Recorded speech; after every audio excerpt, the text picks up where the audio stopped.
बिस्मिल्लाहिर्रहमानिर्रहीम। अस्सलाम वालेकुम। कैसे हैं आप? आई होप कि आप सब ठीक होंगे। आज हम बनाएंगे मसाला अरवी, जो बहुत ही टेस्टी बनेगी और इजी तरीके से हम बनाएंगे। जिसके लिए मैंने 1 किलो अरवी ली है, उसको अच्छे से जो है छील कर वॉश कर लिया था। उसके बाद इस तरह पीसेस बनाकर पंखे के नीचे मैंने इसको ड्राई कर लिया है। उसके बाद ये है 3 अदद टमाटर और ये है 5 से 6 अदद हरी मिर्चें, हाफ लेमन, और इसके लिए मैंने लिए हैं तकरीबन 3 मीडियम साइज़ की प्याज और इसको इस तरह बारीक चॉप कर लिया है, और 1 कप ऑयल।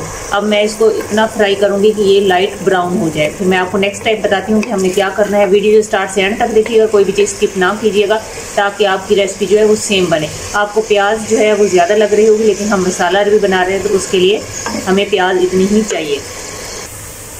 ये देखिए हमारे प्याज जो हैं लाइट ब्राउन हो चुके हैं। अब इसमें मैं इस स्टेज पर ये अरवी जो है ये सारी ऐड कर दूँगी और इसको हम तकरीबन 3 से 4 मिनट इसके अंदर प्याज के साथ फ्राई करेंगे जी। अब इसमें मैं तकरीबन 3 से 4 मिनट हो चुके हैं। अब 1 टेबलस्पून अदरक लहसुन का पेस्ट ऐड कर दूँगी। इसको भी मज़ीद हम 2 से 3 मिनट इसके साथ अच्छे से भून लेंगे। ये तकरीबन 2 मिनट हो चुके हैं। अब मैं इस स्टेज पर इसमें ये टमाटर का मैंने छिलका उतार के पीसेज में काट लिया। आप इसको ग्राइंड करके पेस्ट बना के भी डाल सकते हैं। बिस्मिल्लाहिर्रहमानिर्रहीम।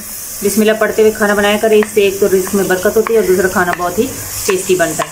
हम ये तकरीबन 2 हरी मिर्ची जो है हम इसको बचा लेंगे। ये फिर मैं आपको बताऊँगी कि हमने इसका क्या करना है। अब इसके साथ मैं इसको मज़ीद 2 से 3 मिनट जो है इसी तरह हम जो इसको भूनेंगे, और साथ ही मैं इसके ड्राई मसाले भी ऐड कर देती हूँ। पहले नमक ऐड करेंगे ताकि हमारे टमाटर जो है वो अच्छे से सॉफ्ट हो जाएं। तकरीबन 2 टीस्पून इसमें मैंने नमक ऐड किया है। ये देखें, नमक डालने से हमारे टमाटर जो हैं वो फ़ौरन से सॉफ्ट हो चुके हैं। अब हम इसमें और जो स्पाइसेस हैं वो ऐड करेंगे। बिस्मिल्लाहिर्रहमानिर्रहीम। तकरीबन 3 टीस्पून मैंने इसमें सुर्ख मिर्च पाउडर ऐड किया है। आप मसाले जो हैं अपनी मर्ज़ी से कम या ज़्यादा भी कर सकते हैं। 1 टीस्पून हल्दी पाउडर और 1 टेबलस्पून धनिया पाउडर। इसको हम अच्छे से मिक्स कर लेंगे। अब हम थोड़ा सा इसमें पानी ऐड कर देंगे ताकि जो हमारा मसाला है वो जले नहीं और अच्छे से और भी ज़्यादा सॉफ्ट हो जाए।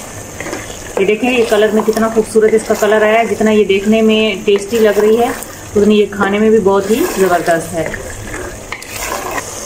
अब मैं इसमें तकरीबन हाफ गिलास के करीब पानी ऐड कर दूंगी और इसको हम तकरीबन 10 से 15 मिनट के लिए दम वाली फ्लेम पे, मीडियम टू लो फ्लेम पर हम इसको दम पे रख देंगे ताकि ये अच्छे से गल जाए। फिर मैं आपको इसकी फाइनल लुक दिखाती हूँ।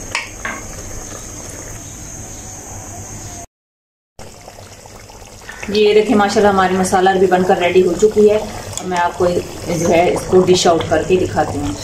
बिस्मिल्लाहिर्रहमानिर्रहीम। ये देखिए माशाल्लाह हमारी अरबी कितनी ज़बरदस्त लग रही है। इस पर थोड़ा सा हरा धनिया डाल दें, हरी मिर्चें जो हमने बचा के रखी हुई थी वो इसके ऊपर ऐड कर दें इस तरह से, और साथ ही लेमन जो रखा था वो इसके ऊपर स्क्वीज़ कर दें। और इसको आप पराठे के साथ, तंदूर की रोटी के साथ, खमीरी रोटी के साथ, घर की चपाती के साथ जैसे मर्जी खाएं और इंजॉय करें। जहाँ भी रहें खुश रहें, खुशियाँ बांटें, हंसते मुस्कुराते रहें। अल्लाह ताला हमारे मुल्क पर, हमारे घरों पर खसूसी रहम और करम फरमाए, आमीन। अब मैं आप लोगों से इजाज़त चाहती हूँ। अल्लाह निगहबान।